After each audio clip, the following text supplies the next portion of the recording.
আর এখানে বাবুজিরা বাড়ি চলে যাচ্ছিল, তাই টাটা দিচ্ছিল।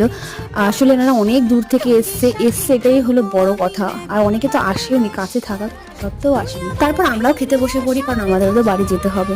যদিও বাড়ি যাওয়ার ইচ্ছে ছিল না, কিন্তু কিছু করার নেই, বাড়ি তো যেতেই হবে। সেদিন অনেক কিছু ছিল মেনুতে, যেমন ডিমের ডেভিল, নান, তারপরে হচ্ছে chana masala, chicken fried rice, চাটনি, পাঁপড়, মিষ্টি, সব মিলিয়ে হেভি খাওয়া দাওয়া হয়েছে। আর চাটনিটা বিশেষ করে হেভি টেস্ট হয়েছিল।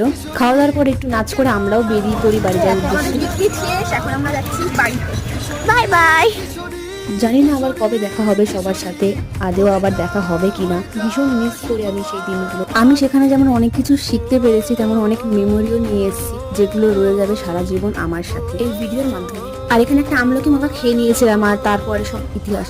কি কচু পড়া ঝাল দিয়েছে মাখাতে, কি বলবো, মানে পেট ব্যথা শুরু হয়ে গেছে। লাস্টে আমাদের কান্না করতে করতে বাড়ি আসতে হয়েছে। তো এই যে আমি মদনপুরে নেমে গেছি।